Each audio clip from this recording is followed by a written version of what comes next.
Hello, 11th and 12th graders. We're just going to pretend like I'm recording this on Thursday, but this is your Thursday lecture. I just needed to apologize yet again. I feel like I do that a lot. I opened the wrong notes or the wrong slideshow on Tuesday, and I actually had a slide in the right slideshow that says that there's an error in your workbook. And I told you I was going to tell you when the error was coming up. I was expecting this slide to come up, and I was in the wrong slideshow. That's why it didn't come up. So I just wanted to remind you there is an error in your workbook. I accidentally repeated the notes for the beginning of the chapter. So we start the chapter on page 232 in your workbook to continue the notes. And we already did most of those notes on Tuesday. So if you need to go back and rewatch that, go ahead. But I think most of you already knew where to go. Hopefully that worked out. We're going to go right into today's lecture, but I have to get to the note for here. Here we are. We're continuing on our chapters 24 and 25, and I believe we are in 25 at this time. Okay, the Red Scare. This was a name that was given by scoffers, people who didn't really believe that communism could actually hurt the United States, even though there was an actual event that happened during World War I where communists took over the nation of Russia. I mean, that's a pretty big nation to be taking over.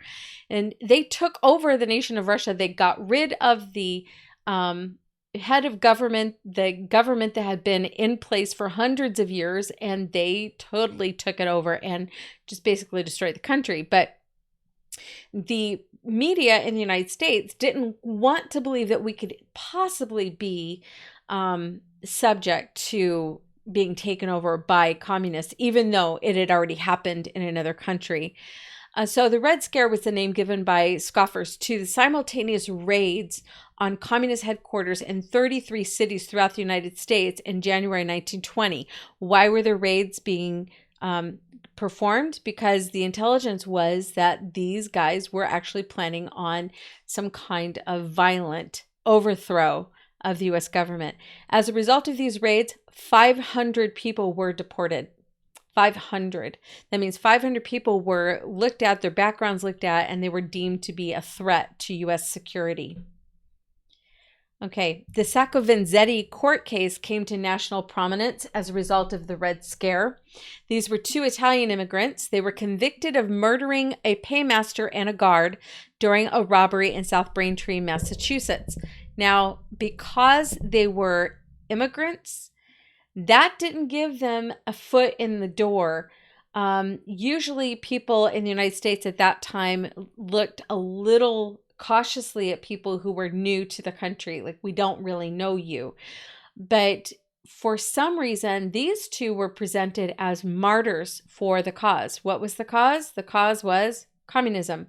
So even though they were convicted of murdering a paymaster and a guard during a robbery, the two were executed in 1927, but liberals and radicals meaning people who are belonging to the socialist and communist movements, portrayed them as martyrs. They claimed that they had been condemned to death because of their anarchist political beliefs, not because of racism, not because they were immigrants, but because they were anarchists, which kind of tells you that that's probably, a major part of the personality was their anarchistic beliefs. But their anarchistic beliefs led them to that crime.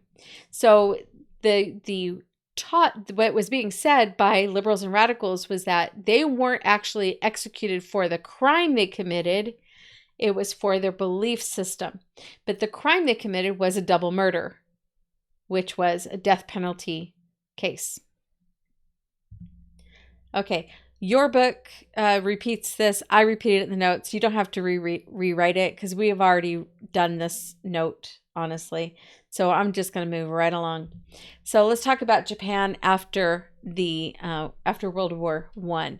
They took advantage of the participation with the Allies during World War I to expand their influence in the Far East. So in 1914, she grabbed German holdings in China because, remember, Germany, because of the Treaty of Versailles, lost their overseas colonies or territories. So Japan took those German holdings in China and the Pacific. That behavior greatly concerned those who wanted to maintain world peace. However, this same land grab was going on with France and with England as well. So this idea of, okay, we took away the Germans' land, their territories, now all these other countries who were on the Allied side are grabbing that land, that could lead to an unstable situation. Washington Conference for Limitation of Armaments. These were delegates from the United States, Great Britain, France, Italy, Belgium, the Netherlands, Portugal, China, and Japan. So these are basically those who were part of the Allied movement. They met in DC from 21 to 22, the years 1921 to 1922, to discuss the limitation of future naval buildup, thinking that if we didn't have as many Navy ships on the high seas, there would be less opportunity for people to be blown up by Navy ships on the high seas. You know, it's the same philosophy of we don't like gun violence, so therefore we should get rid of guns. We don't like knife violence, so we need to get rid of knives. It's the same philosophy. The truth is that it's not the weapon, it is the person wielding the weapon. That is the problem. So getting rid of Navy ships, yeah, it's going to limit the number of ships that are out there, but you can still do a lot of damage with a few Navy ships or a few guns or a few knives. It's really how it's welded. The Five Power Treaty. This was agreed upon by Great Britain, the United States, Japan, France, and Italy. They agreed to stop building battleships for 10 years and to reduce the fleets of capital ships to a fixed tonnage ratio. Capital ships are ships that tote cargo and make money. So they're going to reduce those ships to a fixed tonnage ratio. It means they can have so much weapons versus so much other cargo on those ships. Okay, the Four Power Treaty. This was agreed upon between Great Britain, the United States, Japan, and France. They agreed to respect each other's rights in regard to their island possessions in the Pacific. Those possessions were already gotten, and now everybody's going to say, okay, and we're not going to go to war against each other for those possessions. So this is just basically saying we're going to respect each other's territory. Then we have the Nine Power Treaty. All of the nations represented at the conference agreed to respect China's independence and territorial integrity and to maintain the open door. The open door was the idea that there were coastal regions of China that were being run by other nations, but those other nations had to respect the Chinese government. They paid a fee for being in that enclave, and they treated the Chinese people who were in that enclave with respect. Many of the Chinese people who were in those different enclaves, especially for France or Great Britain, they actually had a very high quality of life. If you read some of the novels that were written by people who lived in those enclaves or some of the autobiographies by people who lived in those enclaves, Chinese Cinderella is actually a really good autobiography about a woman who grew up in the French enclave. They had a very high quality life because they had the best of both worlds. They had their Chinese tradition and the Western civilization combined to create this whole new civilization that was actually high in education standards, really high education standards, speaking multiple languages, high technical standards, high monetary standards. Everything was of a higher standard of living in those enclaves. Okay, the Permanent Court of International Justice, also known as the World Court, was established in 1920 at The Hague. It settled disputes between League of Nations members. Remember, the League of Nations was set up so that people wouldn't have to go to war. They could just go and talk to somebody else who was in that league and come to an agreement instead of going to war over disagreements. So The Hague was established as a place where people could go and make those decisions. Now, sometimes those issues couldn't be settled with a handshake and a conversation. Sometimes there was law that had to be looked at. Is this action breaking the law or not? That's what was going on in that court of the World Court. It didn't last very long. it was dissolved in 1946 because it's going to actually take on a new form because the League of Nations is going to be dissolved at the same time, and we're going to instead have the United Nations. Okay, the Ford v. McCumber tariff. It raised the tariff rates. Tariffs are the taxes on goods coming into the country. And it raised the tariff rate from an average of 27% to 38.5%, which is a really, really high rate of taxation. That would be like going to Dollar Tree and you want to buy a candy bar for $1, but once they add, well, I can't use candy bar because we don't tax food. So let's say you're going to buy a Matchbox car. I shop for grandkids, you can tell. Let's say you're going to buy a Matchbox car. It's really nice. It's $1, but when you get to the cashier, she's going to say, okay, that's $1.39. And you're going to say, wait a minute, this is Dollar Tree, so I should be paying you $1. Nope, because the tax on that is another 38.5 cents. So it's rounded up to 39. So you can see for every dollar that you're spending, you are paying an extra 30, almost 39 cents on every dollar for what you're going to be purchasing that came from a foreign country. That's a tariff. Now, a tariff is supposed to protect new American industries from foreign competition, but what ends up happening is it causes a lot of laziness on those who are protected because they don't feel the need to create new products, better products. Foreign countries will want to trade, and so they will come up with a new and better product, and people are willing to spend a little bit more for that newer gadget from a foreign country than for an American company or gadget that doesn't have any new bells and whistles, because why should they? They can sell it for a lot less. Some people will buy the American product because it's cheaper. That's how it's not supposed to happen. What's supposed to happen, it's supposed to protect American workers so that, or American companies, especially manufacturing companies, so that they have more money to spend in research and development of new and better products. Unfortunately, what happens is often the opposite. So this instead resulted in reduced trade, and it hindered economic well-being of the United States and other nations. Other nations weren't happy about this extra high tax. They had a hard time selling their goods. And they also wanted to raise tariffs in their countries on American goods, which made it harder for Americans to sell their goods overseas. Goes both ways. Okay, the National Budget Act was adopted by Congress in 1921, and it provided a unified yearly budget for the federal government. The national budget now is over 1 billion pages, I believe. We have a lot of stuff in our budget, and a lot of it is stuff that honestly doesn't need to be there, but it's so unwieldy that it would take years and years and years to untangle and get rid of everything that we don't need in the budget. You know what, though? As an American citizen and taxpayer, I'm thinking it would be worth that disentangling. I think we need to have people on that.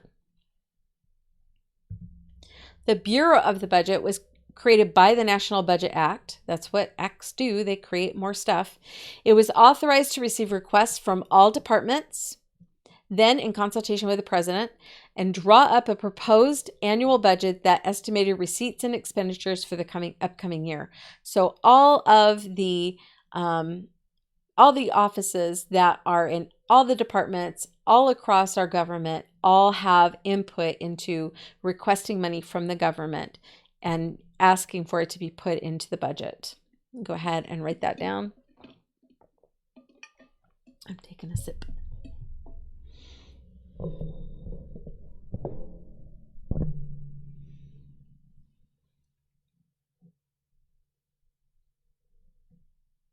Okay. The General Accounting Office was also created by the National Budget Act. It was headed by a Comptroller General. That's a person who audits federal accounts. They look at the federal account, they look at money that's gone in, they look at money that comes out, and they decide whether or not all of that money is necessary and if it's being used properly.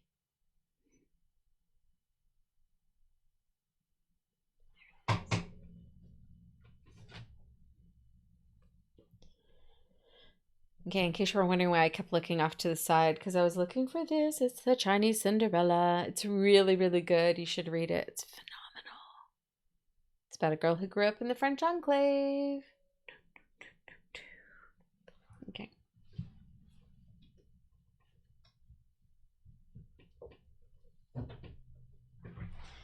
Okay. It's very distracting working in my library. Okay. The Veterans Bureau was created by Congress to build hospitals, begin vocational rehabilitation, and to help disabled veterans in various ways. This is going to be incredibly important, and it's really the first time we're going to see the American government take care of its veterans. Yay! Now, we expect local governments, state governments, and the federal government to all have a hand in taking care of veterans, because these are people who put their lives on the line to protect our state, local, and federal governments. So they should get support from all three. They gave up a portion of their lives for the well-being of other Americans. So they deserve the best of treatment. So let's start with beginning to build hospitals. This is a federally funded and federally run medical system. Guess what? It's a mess. People complain about the Veterans Affairs hospitals all the time. And yet, today, we still have people in our Congress who say what we need is socialized medicine. We need medicine that's run by the government. We already have an example of that, and it is not great. It should be great, but it's not. But let's talk about what should have been going on in these hospitals. These hospitals were beginning vocational rehabilitation. That means they're teaching people who were in war how to do things outside of war. So the hospitals, that rehabilitation, we're talking about physical therapy there, but there's also vocational rehabilitation where somebody learns how to go from being a soldier to being something else, to getting a job in another field, because most soldiers aren't soldiers forever. Most soldiers are in the military for a very short period of time, and then they go on and do other things. So rehabilitation programs, because they're vocational, that means they're learning how to do a different job. And then also, the Veterans Bureau was to help disabled veterans in various ways, like getting prosthetics if they've lost an arm or a leg, helping them if they have specific medical conditions as a result of their service. Okay, my father-in-law, whom I never met because he passed away when Mr. S. the Elder was only 6 years old, he was permanently disabled as a result of his Bataan Death March experience. He had his back broken multiple times. So after the war, he was in a back brace for the rest of his very short life.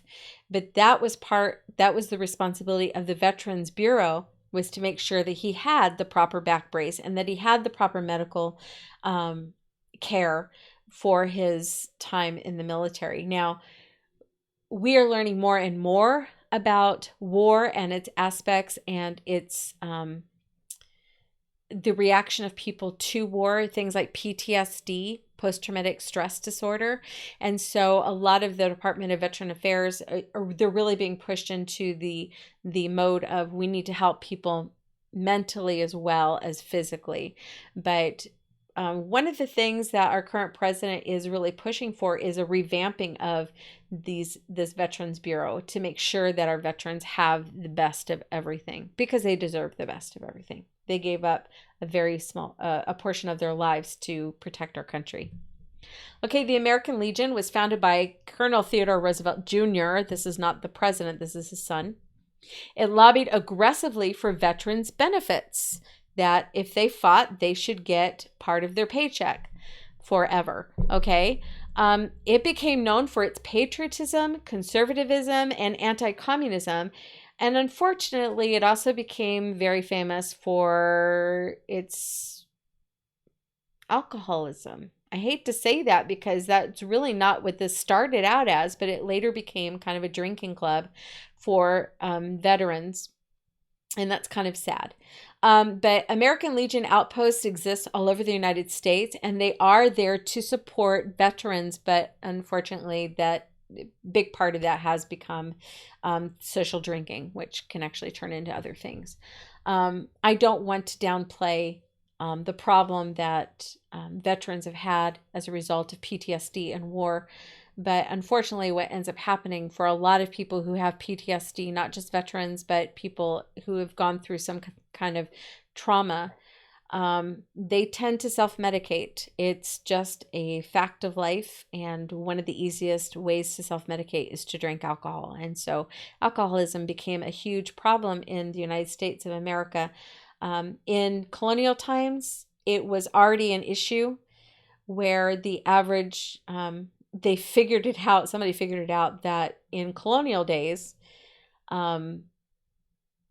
I think it was 7 gallons of hard liquor, wine, cider, and beer per person per year, which is a lot of alcohol. And that would be man, woman, and child. Now, this doesn't mean the children were drinking. I was talking about the full population. After the Revolutionary War, there was a lot of poverty, and there were a lot of, there was a lot of alcoholism during that time too. That's when we had the Whiskey Rebellion, when whiskey was being sold at a really great rate because people drank it to self-medicate.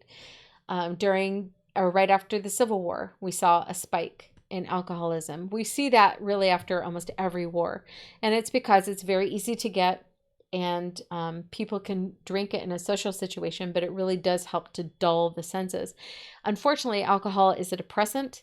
So if a person is depressed and they drink, they're just making their depression worse, but they're trying to drink to forget, and alcohol does allow people to do that for a short time.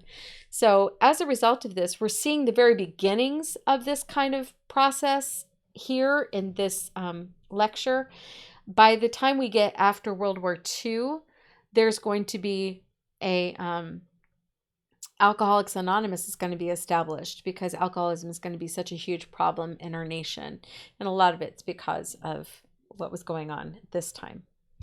The Emergency Quota Act. This is going to severely restrict annual immigration from each country to 3% of the total number of immigrants from that country who are living in the United States as of 1910. So, for instance, my husband's family came from Poland, and they came from Poland right after World War I. So the Polish people that were allowed into the United States, they would count up all the people who were originally from Poland, immigrants from Poland in the United States, and then they'd calculate 3% of that number, and that's how many people were allowed to come in after World War I. The reason for this was because of the communist issue that was kind of taking over, and also because a lot of people from Europe were living in bombed out homes. They were living in bombed out nations that needed to be rebuilt. And so they were looking to come to the United States, where life was a little bit easier and where they would have an actual opportunity to get a good job and to live a little more comfortably. But the United States put a limit on how many people were allowed to come in because of the communist issue, and also because we were also rebuilding after being on a war footing for so long, and we had to go back to being a capitalist nation again. Okay, the Immigration Act of 1924 limited annual immigration from each country to 2% of the number from that country residing in the United States in 1890. That goes back pretty far. It also barred Asians from immigrating, and that caused some ill will with Japan, because we had a gentleman's agreement with Japan, and they were supposed to reduce the number of people they were sending over, but it wasn't barring Asians from immigrating. Immigrants from all parts of the world were limited to a grand total of 150,000. Again, this is the United States trying to rebuild at this point. And also Europe is trying to rebuild. So, it's hard to have your best and brightest people leaving right when you need to rebuild your country. Okay, some notable cabinet members from Harding's presidency included Charles Evans Hughes. He was a former Supreme Court justice, and he was made Secretary of State. Andrew Mellon, he was a multimillionaire and a businessman. He was made Secretary of the Treasury. You'll see his name sometimes on PBS, the Mellon Foundation or Institute. Carnegie Mellon is part of that. That's part of that federal grant corporation or charity. And then Herbert Hoover, he was the former director of the Food Administration. He was made Secretary of Commerce.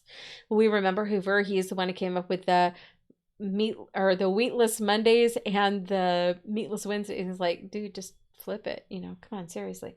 So, yeah, and I'm kind of covering Herbert Hoover, so you just have to remember what he looked like. Okay, so these are notable cabinet members, but there's going to be another person who's going to be pretty important in the cabinet. This is going to be the first time, the first presidency with Harding, where his vice president was invited to the cabinet meetings, which just blows my mind. We are late into the game before we get the vice president invited into the cabinet meetings. Before this, the vice president really didn't have a lot of responsibility.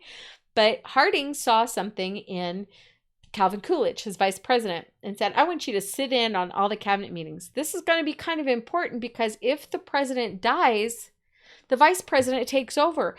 How in the world did we go for so many years and so many presidents where the vice president wasn't briefed on what was going on in the world when at any moment he could be the next president? It's just mind-blowing. Okay. I believe we're on our last note here, but we'll see. This is the Teapot Dome scandal. This is a rough one. Okay. The Secretary of the Interior. That means he's in charge of like the national parks and all that. Okay. He violated U.S. law in a huge way. And there's no way this guy could look at this and say, this is on the up and up. This is just shady. Okay. He was secretly leasing land in the oil reservoirs at Teapot Dome in Wyoming and Elk Hills in California to private oil companies. Now, this is government land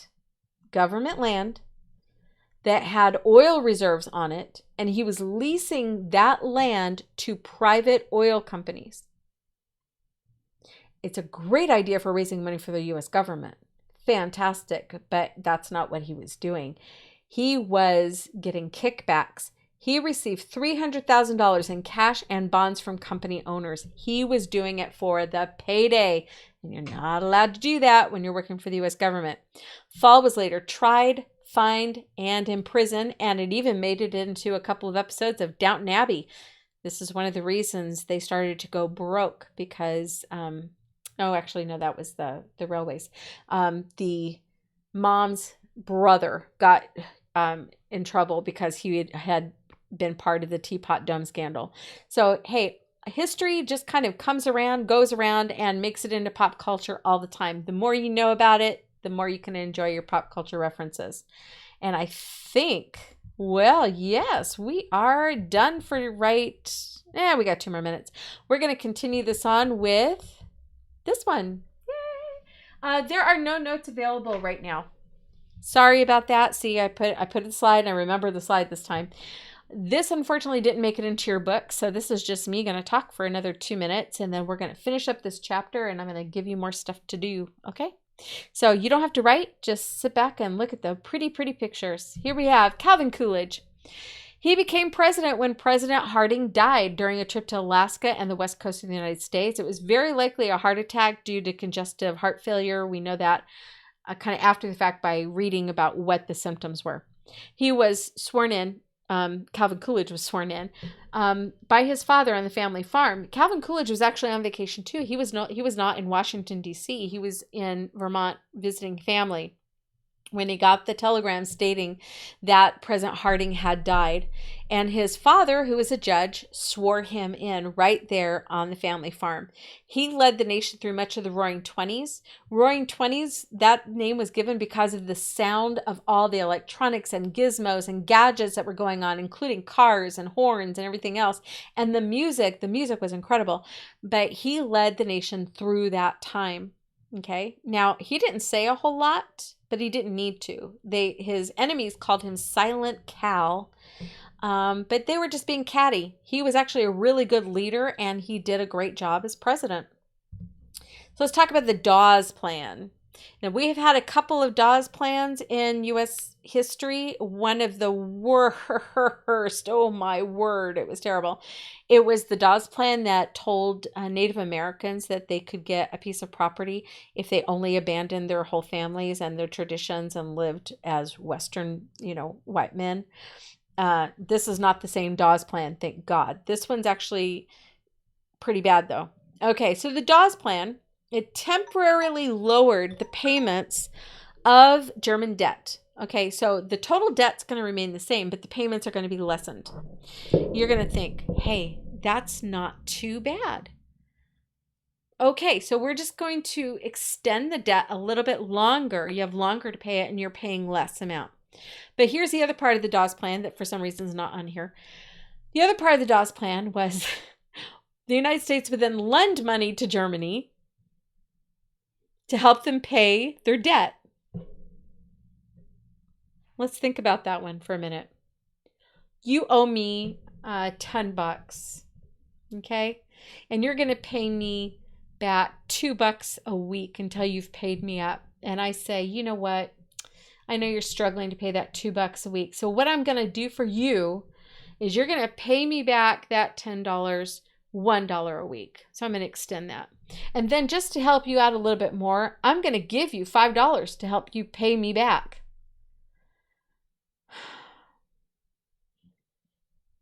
Am I really getting paid back? No. I'm just throwing good money after bad.